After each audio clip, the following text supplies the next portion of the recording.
할렐루야. 이 시간 함께 은혜 받으실 하나님 말씀은 창세기 4장 1절부터 9절까지의 말씀입니다. 창세기 4장 1절부터 9절까지의 말씀 다 함께 합독하시겠습니다. 아담이 그의 아내 하와와 동침하매 하와가 임신하여 가인을 낳고 이르되 내가 야훼로 말미암아 등남하였다 하니라.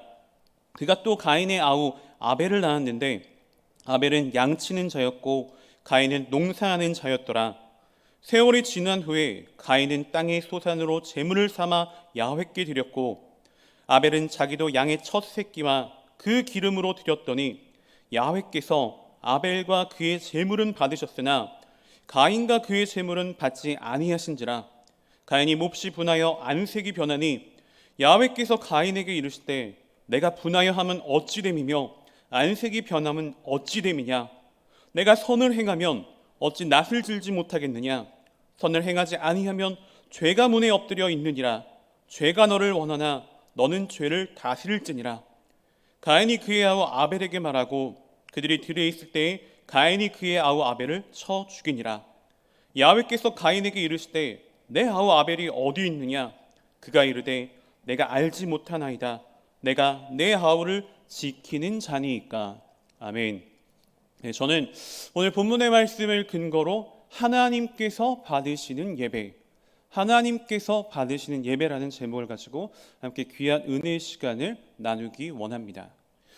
여러분, 우리가 하나님과의 관계를 친밀하게 만들기 위해선 가장 먼저 우선적으로 필요한 것은 무엇이라고 여러분께서는 생각하고 계십니까?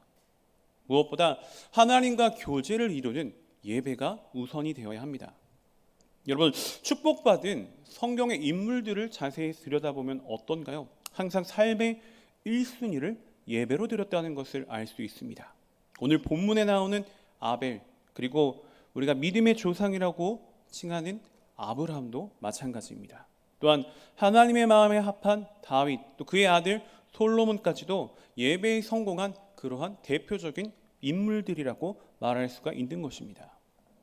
솔로몬의 경우는 어떻습니까? 왕이 된 이후에 여러 가지 일들로 마음이 분주했을 그러한 상황이었지만 가장 먼저 하나님께 나아가 정성을 다해 예배를 드렸다는 것을 알 수 있습니다. 일천번제라고 하는 자신이 드릴 수 있는 최고의 예배를 하나님께 드림으로써 하나님께서 그 예배를 받으시고 기뻐하시고 그에게 지혜와 부귀와 영광을 선물로 주셨던 것입니다. 여러분, 우리가 모두 아시고 계시다시피 하나님께서는 암흑한 어둠 가운데 말씀의 빛을 통해서 천지를 창조하셨습니다. 그리고 에덴 동산이라고 하는 지상 낙원 가운데 아담과 하와가 살 수 있도록 복을 내려주셨습니다. 그리고선 계명을 하나 주시죠. 어떤 계명이었습니까? 선악을 알게 하는 그 나무의 열매는 절대 먹지 말라. 먹는 순간 정령 죽게 된다라는 그런 말씀을 주셨습니다. 하지만 아담과 하와는 어떻게 됩니까? 뱀의 꼬임에 빠집니다. 뱀의 꼬임에 빠져가 하나님의 말씀을 그냥 어겨버리고 말게 된 것입니다. 그들은 하나님께서 말씀하신 선악과를 따먹었고 에덴 동산에서 쫓겨나는 그러한 신세가 되어버리고 말았습니다. 그러면서 하나님께서는 아담에게는 어떤 벌을 내리십니까? 어떤 벌을 내리시죠? 땀을 흘리는 수고를 통해 먹고 살아야 한다는 그러한 벌을 내리십니다. 더불어 선악과를 먼저 먹고 자신의 남편 아담에게 건넨 하와는 해산의 고통을 벌로 주셨습니다. 여기까지가 창세기 1장부터 3장까지의 내용이고 오늘 창세기 4장의 내용은 하나님의 말씀대로 하와는 해산의 고통을 통해서 가인과 아벨을 얻게 됩니다. 그리고 그 이후에 살아가는 모습들을 보여주고 있습니다. 이제 시간이 지나 가인과 아벨은 스스로 하나님께 예배를 드릴 수 있는 그러한 나이까지 이르게 됩니다. 그런데 여기서부터가 중요한 부분입니다. 두 형제가 모두 예배를 드리기 위해서 하나님께 예배를 드리기 위해서 예물을 준비하게 되는데 형 가인은 땅에 소산물을 준비했고 동생 아벨은 자신이 키운 첫 새끼, 양의 첫 새끼와 그 기름을 예물로 준비했습니다. 이후 가인과 아벨은 자신의 재물을 가지고 하나님께 예배를 드립니다. 하지만 하나님께서는 어떻게 하십니까? 가인의 예물은 받지 않으시고 동생 아벨의 제사, 아벨의 예물만 받으셨다라는 것입니다. 여러분, 왜 하나님께서는 아벨의 예배만 받으시고 형 가인의 예배는 받지 않으셨을까요? 본문 창세기 4장 3절에서 5절의 말씀을 살펴보면 세월이 지난 후에 가인은 땅의 소산으로 제물을 삼아 야훼께 드렸고 아벨은 자기도 양의 첫 새끼와 그 기름으로 드렸더니 야훼께서 아벨과 그의 제물은 받으셨으나 가인과 그의 제물은 받지 아니하신지라 가인이 몹시 분하여 안색이 변하니라고 말씀해 주고 계십니다. 여러분, 본문에 기록된 말씀을 살펴보면 아벨과 그의 제물은 받으셨고 가인과 그의 제물은 받지 않으셨다라고 말씀해 주고 계십니다. 여러분은 여기서 사람과 제물이 함께 묶여간다라는 것을 분명히 확인할 수 있어야 합니다. 사람과 제물이 결코 분리되지 않는다는 것입니다. 하나님께서는 사람은 받지 않으시고 제물만, 예물만 받으실 수는 없다라는 것입니다. 우리 인간은 어떻습니까? 우리 인간은 어떤가요? 사람에겐 관심이 없을 때가 있고 예물에만, 선물에만, 뇌물에만, 이러한 것들에만 관심을 가질 때가 많을 수가 있습니다. 하지만 하나님께서는 언제든지 사람에게, 그 예물을 드리는 사람에게 먼저 우선순위로 관심을 갖고 계신다는 것을 우리가 분명히 알아야 하는 것입니다. 사람에겐 관심을 두지 않고 재물에만, 예물에만 관심을 갖고 계시는 하나님이 아니시라는 것입니다. 하나님께서는 먼저 그 사람을 받으시고 그 사람의 자세를 보시고 그 사람이 하나님께서 받으시기에 합당한 그러한 사람일 때 그가 가지고 나오는 재물까지도, 그가 가지고 나오는 예물까지도 받으실 수 있다는 것입니다.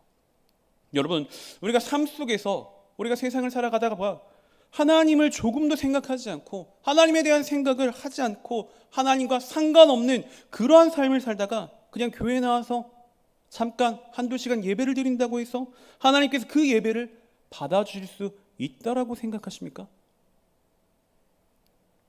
그렇게 하나님께서 그 순간에도 받아줄 수 있다라고 생각하는 것을 우리는 면죄부 의식이라고 이야기를 합니다.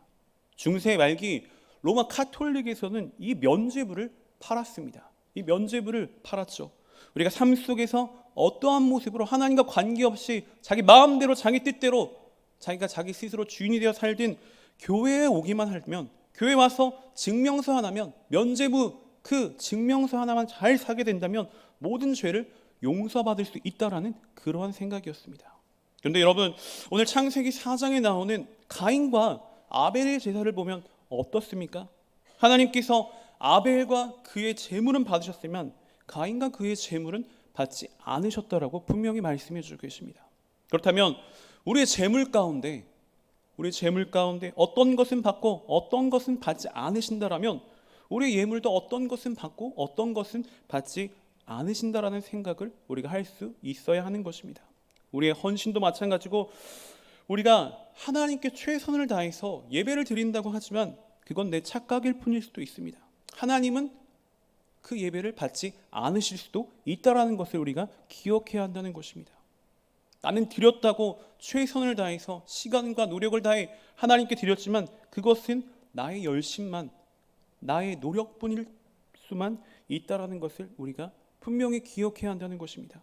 그래서 히브리서에는 이렇게 우리에게 말씀해 주고 계십니다. 히브리서 11장 4절의 말씀을 보면 믿음으로 아벨은 가인보다 더 나은 제사를 하나님께 드림으로 의로운 자라 하시는 증거를 얻었으니 하나님이 그 예물에 대하여 증언하심이라. 그가 죽었으나 그 믿음으로써 지금도 말하느니라고 말씀해 주고 계십니다.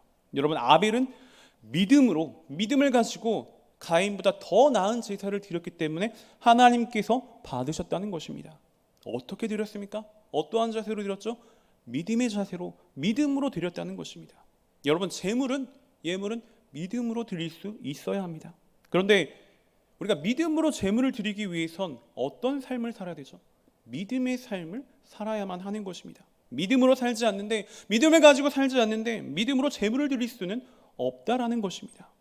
그래서 우리는 우리의 삶과 우리의 예물이 분리되지 않는다라는 것을 명확하게 기억해야만 하는 것입니다. 우리가 삶 속에서 믿음으로 살다가 그리고 이 자리에 믿음으로 나왔을 때 우리의 믿음의 예배를 하나님께서 받으실 수가 있다라는 것입니다.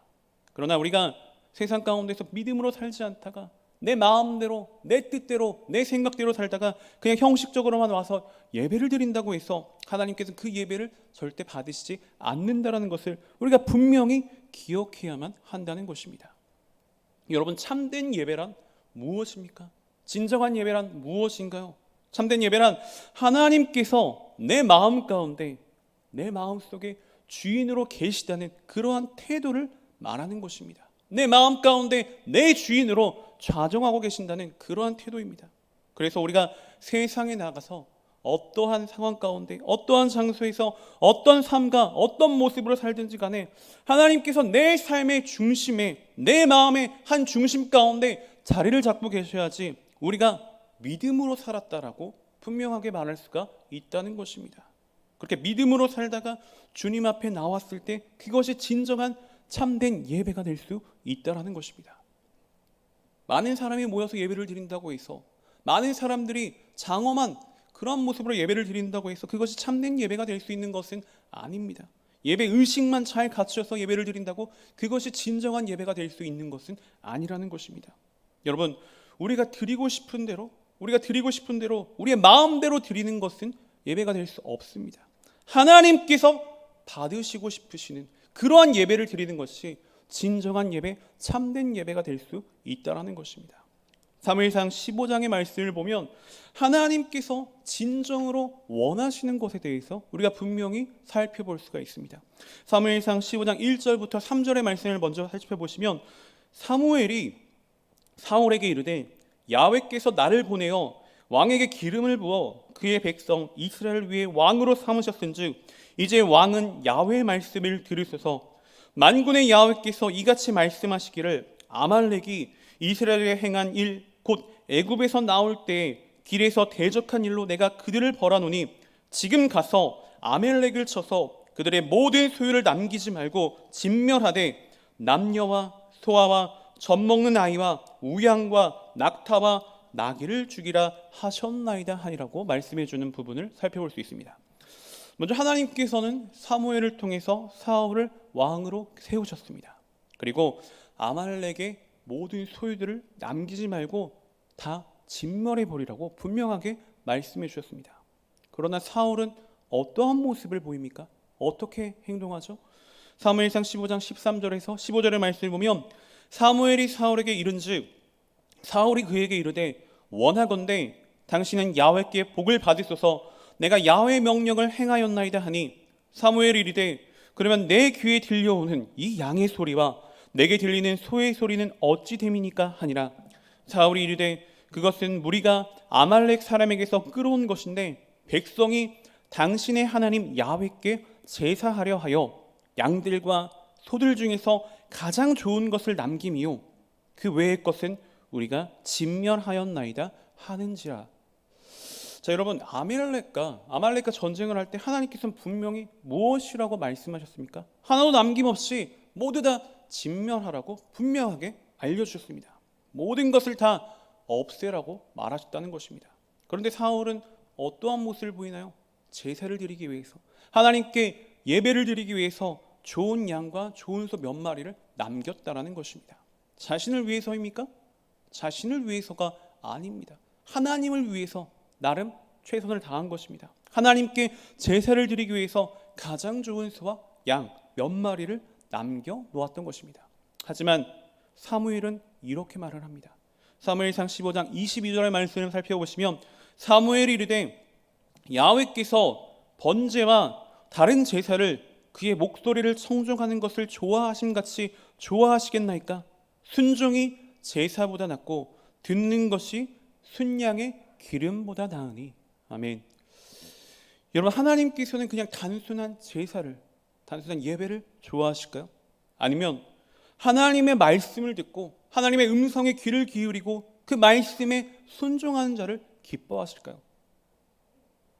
이와 같은 질문을 사무엘 선지자가 사울 왕에게 했던 것입니다. 사울 왕이시여, 당신은 하나님의 말씀을 어기고 하나님께서 말씀하신 그 내용을 지키지 않고 지금 하나님께 제사를 드리겠다고 하고 있는데 그것이 진짜 하나님께서 기뻐하시는 제사라고 생각하십니까? 이와 같은 질문을 했다는 것입니다. 여러분, 우리가 하고 싶은 대로 하는 것이 예배가 되는 것이 아닙니다. 하나님께서 받으시는 예배가 참된 예배, 진정한 예배가 될 수 있다라는 것입니다.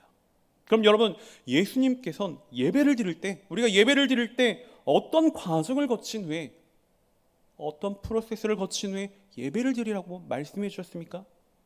마태복음 5장 23절에서 24절의 말씀을 살펴보면, 그러므로 예물을 제단에 드리려다가 거기서 내 형제에게 원망 들을 만한 일이 있는 것이 생각나거든 예물을 제단 앞에 두고 먼저 가서 형제와 화목하고 그 후에 와서 예물을 드리라고 분명하게 말씀해 주고 계십니다.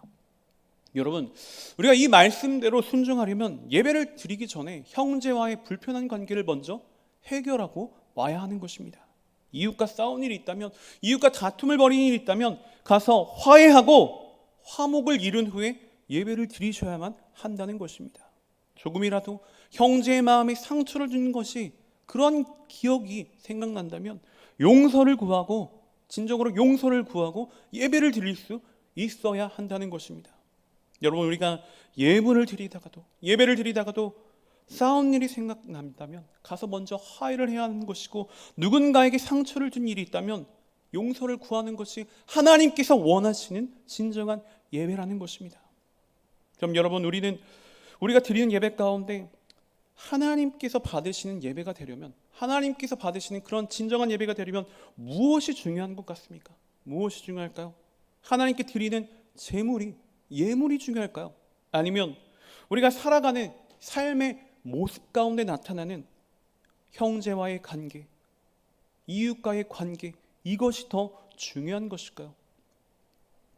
여러분, 우리가 드리는 예물 가운데 하나님이 계십니까? 아니면 우리가 살아가는 이웃과의 관계 가운데, 그 관계 가운데 하나님께서 계실까요?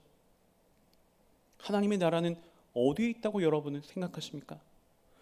여러분, 가인은 하나님께서 자신의 예배는 받지 않으시고 아벨의 예배만 받으시니까 어떠한 모습을 보여줍니까?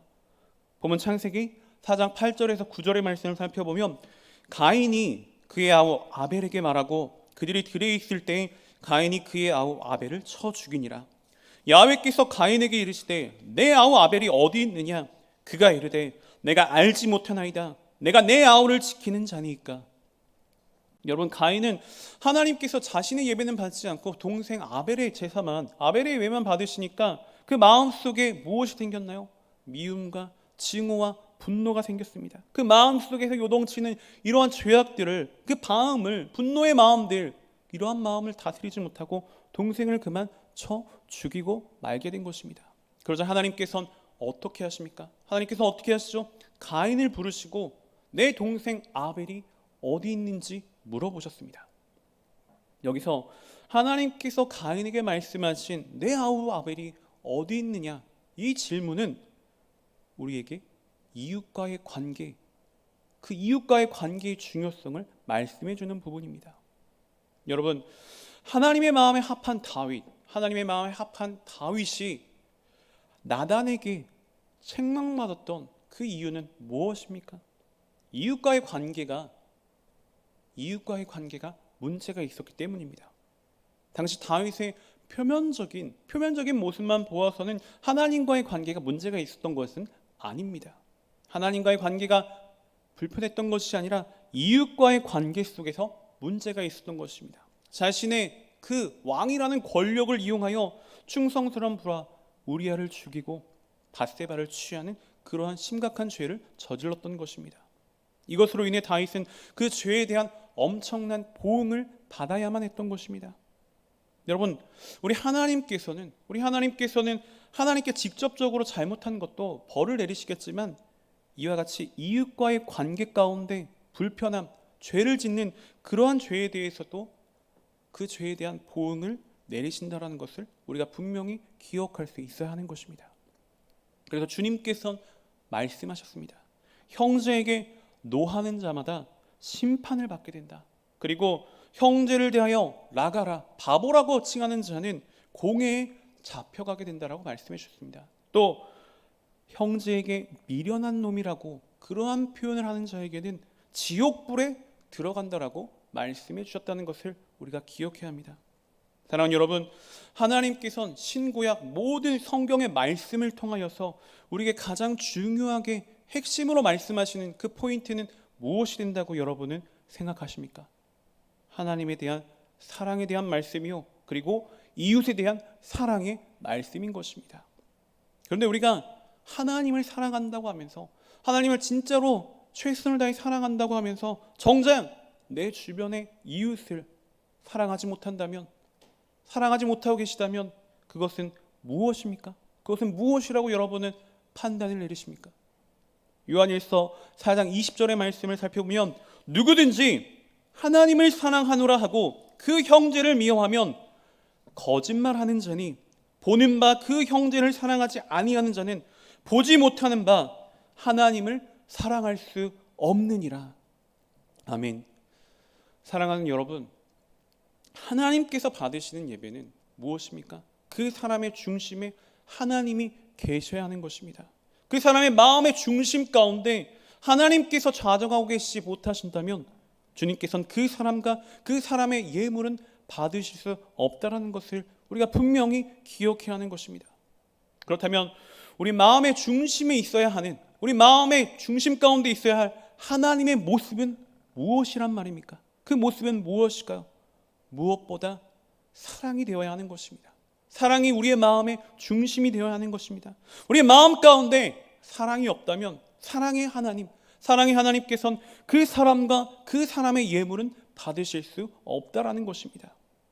사랑하는 여러분, 우리가 하나님을 사랑한다고 말하면서, 하나님을 사랑한다고 그렇게 말하면서 정작 이웃에게는 사랑을 실천하지 못한다면, 형제와의 관계가 불편한 상태라면 나의 노력과 나의 열심만 가지고 드리는 예배는 아무리 100번, 아무리 1000번을 드린다고 해도 하나님께서 절대 받지 않으신다는 것을 우리가 분명히 기억할 수 있어야 하는 것입니다.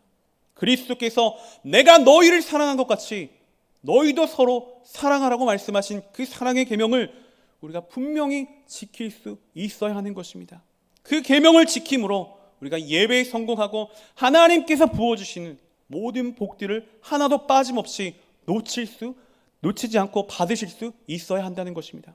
그러한 예배의 성공과 하나님의 축복을 하나도 빠짐없이 받을 수 있는 저와 여러분 우리 모두가 되시기를 주님의 이름으로 소원하고 축복하며 말씀을 마치겠습니다. 기도하시겠습니다.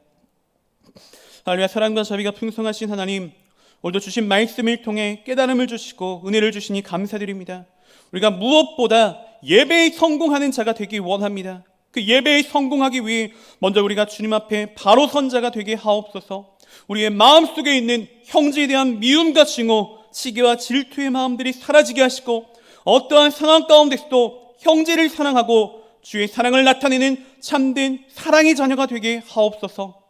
그리하여 이 코로나로 인해 염려와 근심과 걱정이 가득한 이 깜깜한 암흑 같은 세상 가운데서 주의 사랑의 빛을 통하여 희망을 전하고 소망을 전할 수 있는 복된 주의 자녀가 우리 모두가 될 수 있도록 주님 저희를 인도하시고 축복하여 주시옵소서. 거룩하신 하나님, 이제 또 저희가 정성껏 준비한 예물을 주님 앞에 드립니다. 드려지는 모든 손길 가운데 주님의 사랑의 빛으로 가득히 채워주시고 이 예물이 쓰여지는 모든 곳 가운데 그리스도의 영광만이 아름답게 드러나게 하여 주시옵소서. 감사드리며 모든 말씀 살아 역사하시는 나사렛 예수 그리스도를 받들어 감사하며 간절히 기도 올리옵나이다. 아멘.